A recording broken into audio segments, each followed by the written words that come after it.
Welcome to question నేను సోనియా. ఇప్పుడున్న schools లో చదువుకునే పరిస్థితులు లేవా? కార్పొరేట్ స్కూల్స్ నోట్ల కట్టలే లెక్క కడుతున్నాయా? డబ్బులున్న వాళ్ళే ఆ స్కూళ్ళలో చదువుకుంటారా? పేదల పరిస్థితి, ధనవంతుల పరిస్థితి వేరువేరేనా? తెలుగు రాష్ట్రాల్లో ఫీజుల దందాలపై ప్రభుత్వాలు ఏం చేస్తున్నాయి? స్కూల్స్ పై చర్యలు ఎందుకు తీసుకోవడం లేదు? స్కూళ్లలో రాజకీయ నేతల పెట్టుబడులున్నాయా అన్న అనుమానాలు కూడా పెరిగిపోతున్నాయి. ఎక్కడ చూసినా స్కూళ్ళు, విద్యా విధానాలు తల్లిదండ్రులకు చుక్కలు చూపిస్తున్నాయి. విపరీతమైన పోటీ, ఆకాశనంటే ఫీజులతో కార్పొరేట్ స్కూళ్ల దందా నడుస్తోంది. తమ పిల్లలకు మంచి చదువు కావాలనే ఉద్దేశంతో వీటిని వదలలేకపోతున్నారు పేరెంట్స్. దాన్ని తమ ఆయుధాలుగా మలుచుకుంటున్నాయి కార్పొరేట్ స్కూళ్లు. రోజు రోజుకు కొత్త కొత్త పద్ధతులను ప్రవేశపెడుతూ వామ్మో అనిపిస్తున్నాయి. దాదాపు అన్ని కార్పొరేట్ స్కూళ్లు ఫీజులను విపరీతంగా పెంచేశాయి. వాటిని కట్టలేక లబోదిబోమని తల్లిదండ్రులు ఏడుస్తుంటే వారిని ఓదార్చినట్టే ఓదార్చి మరో కొత్త భస్మాసుర హస్తాన్ని పెడుతున్నాయి.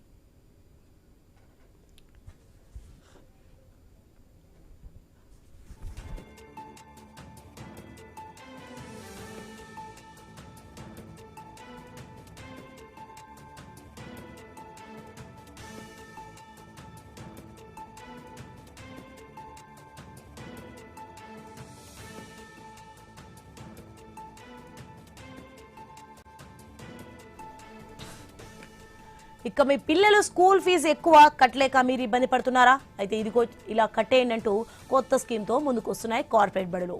ఫీజుల బాధ లేకుండా మధ్య మార్గాన్ని కనిపెట్టాయి. గ్రేట్ వెస్ట్ లాంటి సంస్థలతో చేతులు కలుపుతున్నాయి. స్కూళ్లకు ఈ సంస్థలకు సంబంధం ఏంటా అని ఆలోచిస్తున్నారా? ఏమీ లేదు. ముందుగా మన పిల్లల స్కూల్ ఫీజులు గ్రేట్ వెస్ట్ లాంటి సంస్థలు కట్టేస్తాయి. ఆ తర్వాత వారికి తీరిగ్గా ఈఎంఐ రూపంలో కట్టేయచ్చు. అయితే ఈ ఫైనాన్స్ సంస్థలకు వడ్డీ ప్రాసెసింగ్ ఫీజు కానీ కట్టాల్సిన అవసరం లేదు. ఫైనాన్స్ సంస్థలను కూడా స్కూల్ యాజమాన్యాలే వెతికి పెడతాయి. కార్పొరేట్ స్కూళ్లు లక్షల నుంచి 7 లక్షల వరకు ఫీజులు ఉండటంతో ఈ పద్ధతిని ప్రవేశపెట్టామని చెప్తున్నాయి కార్పొరేట్ స్కూళ్లు.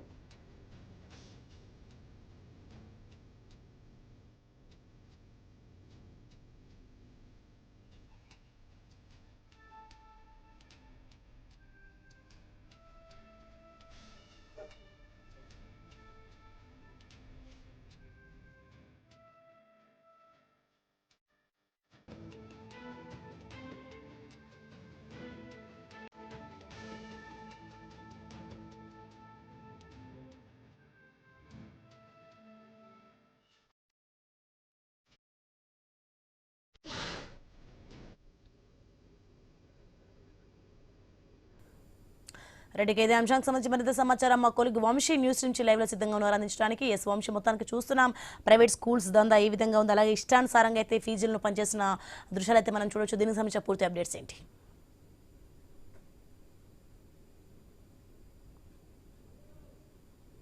మాట్లాడుకోవాలి. ఎప్పుడో జూన్ లో స్కూల్స్ స్టార్ట్ అవుతాయి అనుకుంటే, సో ఒకప్పుడు స్కూల్స్ ఆ విద్యా సంవత్సరం కంప్లీట్ అయిన తర్వాత నెక్స్ట్ మరలా జూన్ లో స్కూల్స్ అనేవి స్టార్ట్ అయ్యాయి. కానీ ఇప్పుడు కొత్త ఎత్తుగడకు తెరలేపాయి ప్రైవేట్ స్కూల్స్. అంటే స్కూల్ కంప్లీట్ అవ్వగానే బుక్స్ అని చెప్పి ఉన్న అడ్మిషన్లు వేరే స్కూల్స్ కి వెళ్లకుండా ఉండటం కోసం మధ్యలోనే, అంటే సమ్మర్ లోనే స్కూల్స్ పెడుతూ ఉన్నారు. ప్రీ క్లాసెస్ అని చెప్పేసి ముందుగానే ఆ పుస్తకాలను అంటగట్టడం, కొంత టర్మ్ ఫీజుని కూడా యాడ్ చేసుకోవటం జరుగుతుంది. అంటే ఎక్కడా కూడా విద్య అనే దానికన్నా కూడా ఒక సరికొత్త దందాకు తెరలేపుతున్నాయి ప్రైవేట్ స్కూల్స్. అంటే ఎస్, అవుననే చెప్పాల్సి ఉంటుంది. ఒక హైదరాబాద్ అనే కాదు, తెలంగాణ అనే కాదు, ఆంధ్రాలో కూడా ఇదే విద్యా విధానం అమలవుతుంది. ప్రైవేట్ స్కూళ్ళ దోపిడీకి చాలా మంది తల్లిదండ్రులు బలైపోతున్న పరిస్థితి. ఇక్కడ తల్లిదండ్రుల అంశాన్ని కూడా మనం మాట్లాడుకోవాల్సి ఉంటుంది. సో ఎక్కడ చదువుతున్నారు అనేది ఒక స్టేటస్ గా భావించాల్సిన పరిస్థితులు సృష్టించబడ్డాయి ఈ సమాజంలో. అంటే ఎస్, అవుననే సమాధానం కూడా వినిపిస్తుంది. ఎంతో మంది ప్రభుత్వ స్కూళ్లలో చదివి మంచి మంచి పొజిషన్ లో ఉన్న వాళ్ళు ఉన్నారు.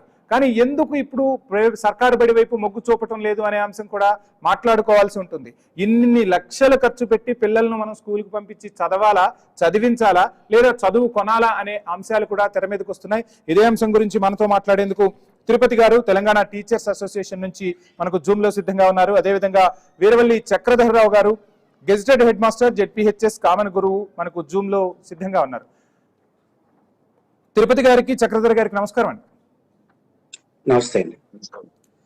తిరుపతి గారు, మొత్తంగా చూస్తున్నాం ఒక సామాన్య మధ్యతరగతి ఉద్యోగి తన వచ్చే రాబడిలో 17% కూడా ఈ రోజు పిల్లల చదువుకు వెచ్చించాల్సిన పరిస్థితులు కనిపిస్తున్నాయి. ఏంటి అసలు? అంటే ఒక రకంగా చదువుకుంటున్నారా పిల్లలు, చదువు కొంటున్నారా అంటే రెండో అంశమే ఎక్కువగా వినపడుతుంది. సో ఎలా చూడాలి ఈ అంశాన్ని? చదువు కొనడం కాదు, చదువును కొంటున్నారు. ఇది మాత్రం వాస్తవము. ఇది దశాబ్దాల కాలంగా మన తెలంగాణ రాష్ట్రంలో అటు ఉమ్మడి ఆంధ్రప్రదేశ్ ఉన్నప్పటి నుంచి కూడా ఈ యొక్క ఫీజుల దోపిడీ, ఫీజుల దందా అనేటువంటిది జరుగుతుంది. విచ్చలవిడిగా మరి గవర్నమెంట్ కూడా ఎందుకు పర్మిషన్స్ ఇస్తుందో అర్థం కావట్లేదు. ఇప్పుడు ఈ మధ్య కొత్త ట్రెండ్ ఏమొచ్చిందంటే, ఒకప్పుడు నారాయణ చైతన్య అనేటువంటిదే ఉండేది. ఇప్పుడు అట్లా కాదు.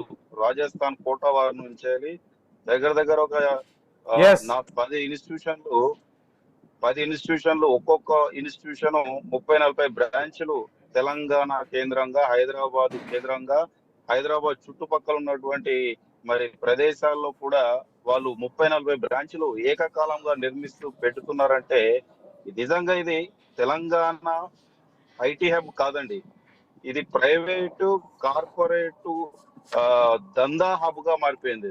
అంటే ఇక్కడున్న ఒకప్పుడు వలసదారులు ఏ విధంగా అయితే దోసుకొని పోయినరో బ్రిటిషర్స్, మరి ఇక్కడ ఉన్నటువంటి వనరులు అంటే మానవ వనరులు కూడా అండ్ ఇక్కడ తిరుపతి గారు ఇంకొక అంశం కూడా మనం మాట్లాడుకోవాల్సి ఉంటుంది. ఎక్కడో రాజస్థాన్ నుంచి వచ్చి ఇక్కడ స్కూల్స్ పెడితే అసలు మిగతా అంటే నారాయణ, శ్రీ చైతన్య మీరు చెప్తున్న చాలా ప్రైవేట్ సంస్థల్లోనే మన మాతృభాషకి సంబంధించి చాలా ఇబ్బందికర పరిస్థితులు తలెత్తుతున్నాయి. పిల్లలు తెలుగులో మాట్లాడటం కష్టం అవుతుంది, ఇక రాయటం అంటే అతిశయోక్తి అనుకోవాల్సిన పరిస్థితులు. ఇక రాజస్థాన్ లాంటి నుంచి వచ్చే సంస్థలతో మాతృభాషకు కూడా ఇబ్బందులు వచ్చే పరిస్థితులు ఉండవా? సో ఆ విధంగా ఎందుకు విద్యాశాఖ దృష్టి సారించలేకపోతుంది? వాటిని ఎందుకు కట్టడి చేయలేకపోతుంది? అదే ఇక్కడ నేను క్లారిటీ మీకు ఇవ్వదలుచుకున్నాను. ఒక 10 నిమిషాలు నేను మాట్లాడినండి. ఇప్పుడు ఈ రాజస్థాన్ కోటా నుంచి వచ్చినటువంటి ఫిజిక్స్ వాళ్ళ అయినా, ఎల్ఎన్ అయినా, రెజనెన్స్ అయినా, ఇంకా చాలా ఇన్స్టిట్యూషన్స్ వస్తూనే ఉన్నాయి. ఈ ఇన్స్టిట్యూషన్ లో వస్తున్నప్పటికి కూడా వాళ్ళు ఫ్యాకల్టీని కూడా అక్కడి నుంచి తెచ్చుకుంటున్నారు. ఇప్పుడు మీరు అన్నట్టుగా మాతృభాషలో విద్య అనేటువంటిది మిథ్యగా మారిపోయింది. వాళ్ళు ఖచ్చితంగా హిందీ లేదా ఇంగ్లీష్ లోనే మాట్లాడతారు. ఇప్పుడు మన తెలంగాణ రాష్ట్రంలో హిందీ స్లాంట్ కొంచెం డిఫరెంట్ ఉంటుంది, ఏపీలో ఇంగ్లీష్ స్లాంట్ కొంచెం డిఫరెంట్ ఉంటుంది. వాళ్ళు మాట్లాడే హిందీ అసలు ఇక్కడ ఉన్న పిల్లలకు అర్థమే కాదు. అయినా సరే పేరెంట్స్ ఒక కొత్త ఇన్స్టిట్యూషన్ వచ్చింది, అక్కడ ఏమో జరుగుతుంది, అక్కడ ఏదో ఉంటుంది, మా పిల్లలు అక్కడ వేయగానే ఏదో అద్భుతాలు సాధిస్తారనేటువంటి భ్రమలోని ఆ పడి పిల్లల్ని అక్కడ వేస్తున్నారు. కానీ వాస్తవం చెప్పాలంటే ఇది ప్రభుత్వం యొక్క అసమర్థత అయితే విచ్చలవేడిగా పర్మిషన్స్ ఇవ్వడము, పోనీ రిక్రూట్ ఇక్కడ లోకల్ టీచర్స్ ని, లెక్చరర్స్ ని రిక్రూట్ చేసుకుంటున్నారా అంటే అది లేదు. మీరు మీకు డాటాని తర్వాత మీకు ఇస్తానండి. 70 నుంచి 80% ఫ్యాకల్టీ అంటే అటెండర్ స్థాయి నుంచి లెక్చరర్స్ వరకు కూడా మొత్తం అక్కడ రాజస్థాన్ వాళ్ళని రిక్రూట్ చేసుకుంటున్నారు. తిరుపతి గారు మాట్లాడదాం ఒకసారి. తిరుపతి గారు మళ్ళీ మీకు టైం ఇస్తాను, మాట్లాడదాం. సో ప్రైవేట్ స్కూళ్ల దోపిడీ ఏ విధంగా ఉంటుందో మనందరం చూస్తున్నాం. నిత్యం చాలా మంది తల్లిదండ్రులు ఆ ప్రైవేట్ స్కూళ్ల దోపిడీకి బలైపోతున్నారు. ఈ అంశం గురించి మీరు ఐ న్యూస్ తో సమాచారాన్ని పంచుకోవాలంటే మా స్క్రీన్ పై స్క్రోల్ అవుతున్న నంబర్ 7288889933 నెంబర్ కి కాల్ చేయవచ్చు, మీ అభిప్రాయాలను పంచుకోవచ్చు. రైట్, ఒకసారి మనం చక్రధర్ గారి దగ్గరికి వెళ్దాం. చక్రధర్ గారు, ప్రభుత్వ స్కూళ్ల వైపు చూడాలి అంటే వసతులు ఆ విధానంగా ఉండాలి. అండ్ ఇప్పుడు అంతా కూడా ఇంగ్లీష్ మీడియం అన్న టాక్ వినిపిస్తోంది. ఎక్కడ తెలుగు మీడియం వైపు తల్లిదండ్రులు మొగ్గు చూపట్లేదు. సో ఆ ఇంగ్లీష్ మీడియం స్థాయిని ప్రభుత్వ స్కూళ్ళు అందుకోలేకపోతున్నాయా? ఎందుకు ప్రభుత్వ స్కూళ్ళు ఆకర్షించలేకపోతున్నాయి? మధ్యతరగతి, సామాన్య మధ్యతరగతి ప్రజలు కూడా ప్రైవేట్ స్కూళ్ల వైపు ఎందుకు వెళ్లాల్సి వస్తుంది? ఇక్కడ వసతులు ఉంటే అటువైపు వెళ్లరు కదా. ఇంకా మార్పు రావాల్సిన అవసరం ఉందా? ప్రభుత్వాల నుంచి ఇంకా ప్రభుత్వ స్కూళ్లపై ఇంకా దృష్టి సారించాల్సిన పరిస్థితులు కనిపిస్తున్నాయా? ఇక్కడ ఖచ్చితంగా మార్పు అనేది ప్రజల్లోనే రావాలి సార్. ప్రభుత్వం తీసుకునేటువంటి చర్యలు చక్కగానే ఉన్నాయి. ప్రభుత్వం ఏం చేస్తోంది, మనకి అన్ని రకాలుగానూ అందిస్తోంది. వసతి సౌకర్యాల విషయంలో ఏ రకమైన లోటు లేదు. ఇక్కడ పేరెంట్స్ లోనే మార్పు రావాలి. ఖచ్చితంగా ఈ 50 మందికి ఒక టాయిలెట్ ఉండాలి. అలాంటి ప్రైవేట్ స్కూల్స్ లో ఎన్ని స్కూల్స్ ఉంటున్నాయి అలాగా లెక్క పెట్టుకుంటేనే? ఒక మాట పక్కనే దగ్గరలో ఒక 1500 మంది స్కూల్ ఉంటారు. వాళ్ళు కోడి పిల్లల్ని గంప కింద కూర్చోబెట్టేసి వాళ్ళకి చదువు చెప్తూ ఉంటారు. అక్కడ ఉన్న వాళ్ళు కూడా అంత క్వాలిఫైడ్ కాదు. వాళ్ళకి ఇచ్చేటువంటి 5000, 10,000కి ఏదో కాపలా కాదడానికి ఉపయోగపడుతుంది తప్ప నిజంగా చదువు చెప్పేవాళ్ళు 5,000కి, 10,000కి చెప్పలేరు. ఈ రకమైన పరిస్థితులు ప్రైవేట్ స్కూల్స్ లో ఉన్నాయి. ఇక్కడ నిఘా వైఫల్యం ఒకటే అనుకోవాలి. ప్రభుత్వం నుంచి ఆ, మా ప్రభుత్వ పాఠశాలలో ఎటువంటి సౌకర్యాలు లోపం అయితే లేదు. ఖచ్చితంగా ఈ నిఘా వైఫల్యమే. అక్కడ షెడ్లు కానీ మరి వసతులు కానీ ఏమీ లేవు. మీరు అడిగిన ప్రశ్న ఇంగ్లీష్ మీడియం గురించి. ఇంగ్లీష్ మీడియం ఖచ్చితంగా అందుకుంటాం, స్టాండర్డ్స్ అందుకుంటున్నాం. ఎప్పుడో ముఖ్యమంత్రి గారు రాజశేఖర రెడ్డి గారు ఉన్న టైంలోనే మనకి ఇంగ్లీష్ మీడియం ఇంప్లిమెంట్ చేశారు, ప్యారలల్ సెక్షన్స్ రన్ చేశారు. అప్పటి నుంచి కూడా ఇంగ్లీష్ మీడియం మీద గవర్నమెంట్ స్కూల్స్ లో టీచర్లకి శిక్షణ ఇస్తూ ఉన్నారు. అదేవిధంగా ఆ టీచర్లు నేర్చుకున్న దాన్ని పిల్లలకి చెప్పడానికి కూడా ఎలాంటి అవరోధాలు లేవు, చక్కగా చెబుతున్నారు, అన్నీ బాగానే ఉన్నాయి. ఖచ్చితంగా ఇది తల్లిదండ్రుల్లో ఉన్నటువంటి ఒక అపోహ మాత్రమే. పక్క స్కూల్లో ఏదో పక్కింటి వాడు వెళ్ళాడని వీడిని కూడా అక్కడ తోసేయడం అలా అనమాట అండి. వసతుల పరంగా కానీ సబ్జెక్టు పరంగా కానీ ఎలాంటి లోటు లేదు ప్రభుత్వ పాఠశాలలో. అంటే చక్రధర్ గారు, చాలా స్కూల్స్ లో మనం చూస్తూ ఉంటాం ల్యాబ్స్, కంప్యూటర్ ల్యాబ్స్ కానీ సైన్స్ ల్యాబ్స్ కానీ అనుకున్న రీతిలో నేటికి ప్రభుత్వ స్కూళ్లలో లేవు. ఆ విద్యార్థులకు అదొక రకంగా ఇబ్బందికరమైన పరిస్థితులే ఉన్నాయి అనేది కూడా టాక్ వినిపిస్తోంది. సో ఇందులో ఎంతవరకు వాస్తవం ఉంది? లేదు సార్, ఖచ్చితంగా చాలా స్కూల్స్ లో మినిమం ఒక పాఠం చెప్పడానికి కావాల్సినటువంటి మినిమం ఎక్విప్మెంట్ సమగ్ర శిక్షా అభియాన్ ద్వారా చాలా పాఠశాలకు అందిస్తుంది. అయితే వాటిలో కొంత మెయింటెనెన్స్ లోపం ఏదైనా ఉంటే అప్పుడప్పుడు ఉండొచ్చేమో, కానీ ఎలాంటి లోపం అయితే లేదు. ఖచ్చితంగా సప్లై చేస్తున్నారు. ఇప్పుడు ప్రైవేట్ స్కూల్స్ లో ఎంతమంది ల్యాబ్ టెస్ట్ చేసి ల్యాబ్ తీసుకెళ్లి బోధిస్తున్నారు? కేవలం 4-5 ప్రశ్నలు తీసుకొచ్చి అవి పట్టించి చేస్తున్నారు తప్ప. రైట్. ఇదే అంశం గురించి మనతో మాట్లాడేందుకు సరిత గారు, తల్లిదండ్రులు మాట్లాడేందుకు సిద్ధంగా ఉన్నారు. ఇదే అంశానికి సంబంధించి సరిత గారు నమస్కారం. నమస్తే అండి. ఏంటి మేడం, ప్రైవేట్ స్కూళ్ళలో దోపిడీ జరుగుతున్నా అంతా ప్రైవేట్ స్కూల్ వైపే చూస్తారు కానీ ప్రభుత్వ బడి వైపు కన్నెత్తి కూడా చూడరు. మన ఇంటి పక్కనే స్కూల్ ఉన్నా ఆ స్కూల్ వైపు చూడలేని పరిస్థితులు కనిపిస్తున్నాయి. సో ఎందుకు అంటే ఇది ఒక స్టేటస్ సింబల్ గా మారిపోయిందా? మనలో మార్పు రావాల్సిన అవసరం ఉందని చెప్పి ఉపాధ్యాయులు చెప్తున్నారు. ప్రజల్లోనే మార్పు రావాలి అని క్లియర్ కట్ గా చెప్తున్న పరిస్థితి. సో ప్రభుత్వం నుంచి పనిచేయించుకునే హక్కు మనకు ఉంటుంది, ప్రభుత్వ సంస్థలను ఉపయోగించుకోవాల్సిన హక్కు కూడా ప్రజలకు రాజ్యాంగం కల్పించింది. కానీ ఎందుకు మనం ఆ హక్కును వాడుకోలేకపోతున్నాం? కొంచెం ప్రభుత్వం దగ్గర నుంచి పొరపాటు ఉందండి, కొంచెం తల్లిదండ్రుల దగ్గర నుంచి, కొంచెం టీచర్స్ దగ్గర నుంచి కూడా ఉంది. గురి వైపు తప్పు ఉంది. ప్రైవేట్ స్కూల్ వాళ్ళు క్యాన్వాసింగ్ కి సమ్మర్ లో కూడా డోర్ టు డోర్ తిరుగుతారు. కానీ గవర్నమెంట్ స్కూల్ టీచర్ ఎప్పుడు కూడా స్కూల్లోకి వచ్చిన పిల్లవాడినే సరిగ్గా పట్టించుకోరు. సో పర్యవేక్షణ లోపం కనపడుతుందా? మీరు అబ్జర్వ్ చేశారా? ఖచ్చితంగా.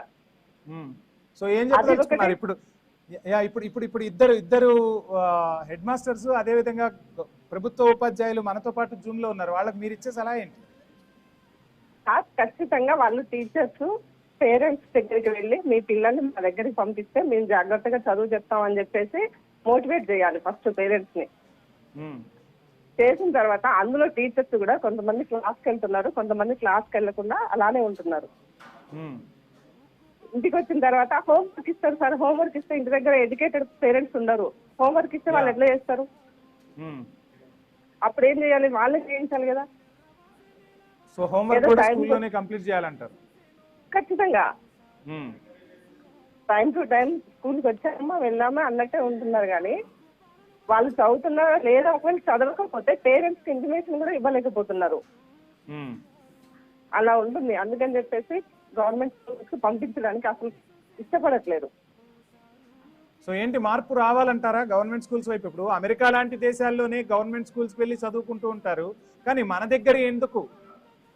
ఖచ్చితంగా మార్పు రావాలి సార్. ఇక్కడ తల్లిదండ్రుల్లో మార్పు రావాలి, ప్రభుత్వం మార్చాలి, టీచర్స్ మారాలి. ముగ్గురు మారితేనే గవర్నమెంట్ స్కూల్ కు పిల్లలు వెళ్తారు. కానీ ముందు రోజుల్లో గవర్నమెంట్ స్కూల్ మూసేసే పరిస్థితి కూడా రావచ్చు. రైట్, మాట్లాడదాం. ఖచ్చితంగా గవర్నమెంట్ స్కూల్స్ ని కాపాడుకోవాల్సిన బాధ్యత మనపై ఉంది, మన కోసం ఆ స్కూల్స్ ఉన్నాయి. సో ఇదే అంశం గురించి మాట్లాడదాం. మాట్లాడే ముందు ఒక షార్ట్ బ్రేక్ తీసుకుందాం. Stay tune.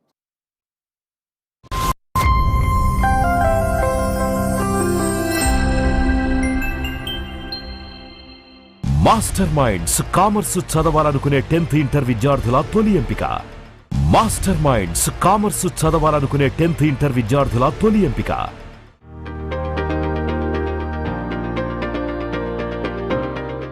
Master minds commerce చదవాలనుకునే 10th ఇంటర్ విద్యార్థుల తొలి ఎంపిక. మైండ్స్ కామర్స్ చదవాలనుకునే 10th ఇంటర్ విద్యార్థుల తొలి ఎంపిక. మాస్టర్ మైండ్స్ కామర్స్ చదవాలనుకునే 10th ఇంటర్ విద్యార్థుల తొలి ఎంపిక.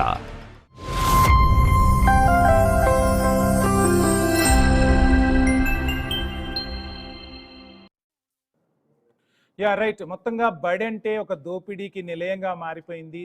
స్కూల్ అనేది అంటే పాఠశాల అనేది ఒక ఆలయం లాగా ఉండాల్సింది దోపిడీకి నిలయాలుగా మారిపోతున్నాయి. ప్రైవేట్ స్కూళ్ళ దందాకు తెరపడేలా ప్రతి ఒక్కరం కృషి చేయాల్సిన అవసరం అయితే స్పష్టంగా కనిపిస్తుంది.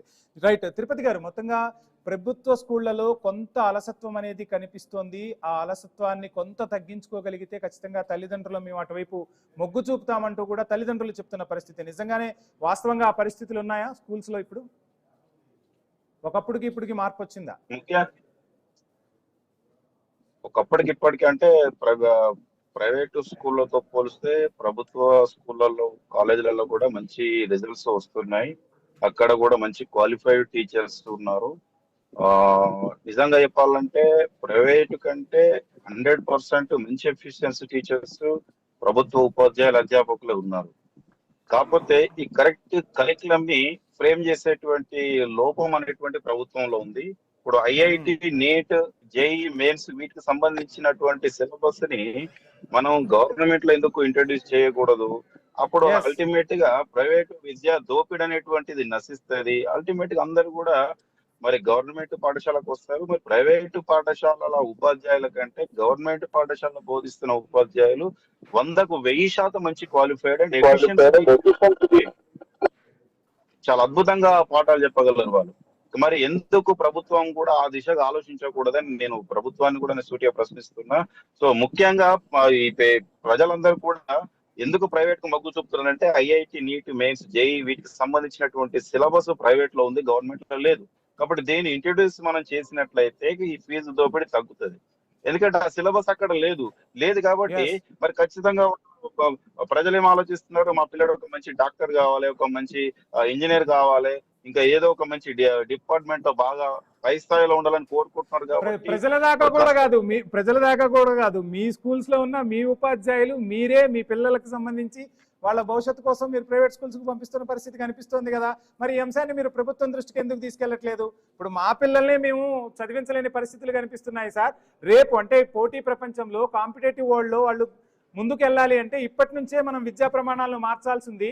సో ఎప్పటి నుంచో ఉన్న విద్యా ప్రమాణాలతో పిల్లల్ని మనం ఆకర్షించలేకపోతున్నాం అని చెప్పి ప్రభుత్వాల దృష్టికి ఎందుకు తీసుకెళ్లలేకపోతున్నారు మీరు? అల్టిమేట్ గా ప్రభుత్వ ఉపాధ్యాయుడైనా సరే వాళ్ళ పిల్లల్ని ఒక మంచి ఉన్నత స్థానంలో చూడాలనుకున్నప్పుడు అల్టిమేట్ గా ప్రైవేట్ కు పంపిస్తారు అంతే. ఇప్పుడు దానిలో వాళ్ళని మన ప్రభుత్వ ఉపాధ్యాయులను తప్పు పట్టాల్సిన అవసరం లేదు. ప్రభుత్వ పాఠశాలలో మనం కరెక్ట్ కరికులం ని పెట్టినట్లయితే ఎందుకు ప్రభుత్వ ఉపాధ్యాయులు ప్రైవేట్ పంపిస్తారండి? ఇప్పుడు నా పిల్లలు గవర్నమెంట్ స్కూల్లో చదువుతున్నారు.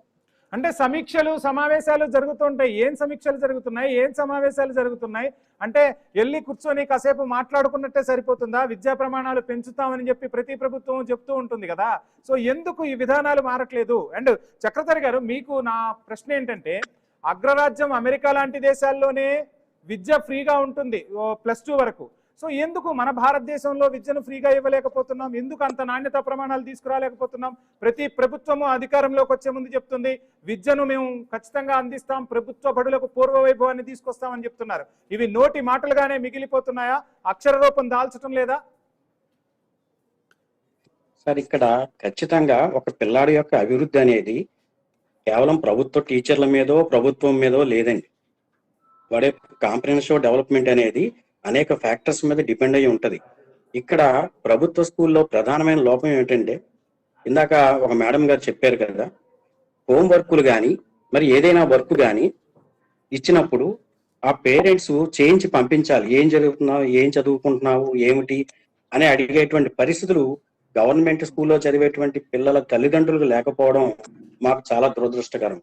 వాళ్ళు ఇంటి దగ్గర చేయాల్సిన పనిని కూడా మేము స్కూల్లో చెప్తే స్కూల్లో చెప్పాల్సినవి ఇంకెప్పుడు చెప్పగలుగుతాం? ఇలాంటి పరిస్థితులు ఉన్నాయి. ఇప్పుడు గవర్నమెంట్ సైడ్ నుంచి కానీ విద్యా ప్రమాణాలు పెంపొందించడానికి మా ప్రభుత్వ టీచర్ల నుంచి కానీ ఎలాంటి ఇబ్బంది లేదు. ఇక్కడ ప్రధానమైన లోపం ఏంటంటే, విద్యార్థుల్లో వాళ్ళు బయటకు వెళ్ళిన తర్వాత, ఇంటికి వెళ్ళిన తర్వాత పేరెంట్స్ ఉండకపోవడం వల్ల వాళ్ళు బయట స్నేహాలు మరిగి అలా వాళ్ళు పాడైపోవడానికి ఎక్కువ అవకాశాలు ఉంటున్నాయి. వాళ్ళకంటే వయసు కంటే పెద్దవాళ్ళతో స్నేహాలు చేసి వాళ్ళు చెడిపోవడం ప్రారంభమవుతుంది. ఈ రకంగా వాళ్ళు దారి తప్పుతున్నారు తప్ప అటు ప్రభుత్వ వైఫల్యము కాదు, ఇటు గవర్నమెంట్ స్కూల్స్ వైఫల్యము కాదు ఇది. అంటే చాలా మంది పిల్లలు అంటే ప్రభుత్వ పాఠశాలలకు వచ్చే పిల్లలు వాళ్ళ తల్లిదండ్రులు అక్షరాస్యులై ఉండరు. వాళ్ళ పిల్లలకు ఆ ఇంటికి వెళ్ళిన తర్వాత ఆ హోంవర్క్ చేసే ఆ ఎడ్యుకేషన్ క్వాలిఫికేషన్ వాళ్ళకు ఉండదు. సో అటువంటి వాళ్ళ పరిస్థితి ఏంటి మరి? ఎలా అంటే ఆ పిల్లలు ఎక్కడికి వెళ్ళి నేర్చుకోవాలి? అలాంటి ఏది అలా అక్షరాస్యులు కాకపోయినప్పటికీ కూడా నీకు ఈ రోజు ఏం వర్క్ ఇచ్చారు అవి తీసుకుని చెయ్యరా అనేటువంటి తల్లిదండ్రులు ఎంతమంది ఉంటున్నారు? మా తల్లిదండ్రులు ఎవరు చదువుకోలేదు, అయినా మేము చదువుకోలేదు, ప్రభుత్వ పాఠశాలను చదివాం, మేము మంచి మార్కులు తెచ్చుకున్నాం, నేను డిఎస్సిలో టాపర్గా నిలిచాను, అన్ని బాగానే ఉన్నాయి. మరి మా పేరెంట్స్ చదవరా నువ్వు ఏమి ఇచ్చారు ఈవేళ అని అడిగేవారు. అలాంటి అడిగే పరిస్థితులు తల్లిదండ్రుల్లో లేకపోవడం, వాళ్ళు ఎప్పుడో 10ంటికో 9:30కో 10ంటికో రావడం, ఈ రకంగా పిల్లలు పడుకోవడం, తెల్లారు లేచి మళ్ళీ ఎలా వెళ్ళారో అలా వచ్చేస్తున్నారు పాఠశాలకి. ఇక్కడ విద్యార్థిని ఇంటి దగ్గర ఉండి చేయించేటువంటి పరిస్థితులు లేకపోవడం. ప్రైవేట్ స్కూల్లో పేరెంట్స్ మీటింగ్స్ అని పెడుతూ ఉంటాయి. ఎన్ని ప్రభుత్వ పాఠశాలల్లో ఈ పేరెంట్స్ మీటింగ్ జరుగుతున్నాయి? తల్లిదండ్రులను పిలిచి మీరు ఎప్పుడైనా పేరెంట్స్ మీటింగ్ పెడుతున్నాం, మేము పేరెంట్స్ మీటింగ్ పెడతాం, ఖచ్చితంగా రమ్మని చెప్తాం. వాళ్ళు రారు. ఎందుకంటే 200 మంది పిల్లలు ఉన్నారంటే ఓ 50 మందో 60 మందో వాళ్ళు కూడా ఎవరు వస్తారండి? కాస్త చదువులో శ్రద్ధగా ఉండి ముందు మంచి మార్కులు తెచ్చినటువంటి పేరెంట్స్ మాత్రమే వస్తారు. మా యొక్క ఉద్దేశం నెరవేరట్లేదు అక్కడ.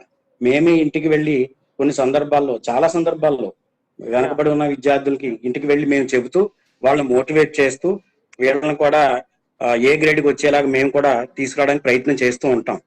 ఇక్కడ తల్లిదండ్రులు వస్తే మా బాధలు చెప్పుకుంటాం. ఇక్కడ ఇద్దరి యొక్క కోఆర్డినేషన్ ఉండాలి. పేరెంట్ టీచర్ కోఆర్డినేషన్ లేకపోతే ఒకళ్ళే ఎంతకని చేయగలుగుతారు? అందువల్ల గవర్నమెంట్ స్కూల్స్ మీద బ్యాడ్ ఇంప్రెషన్ ఏంటంటే అదే.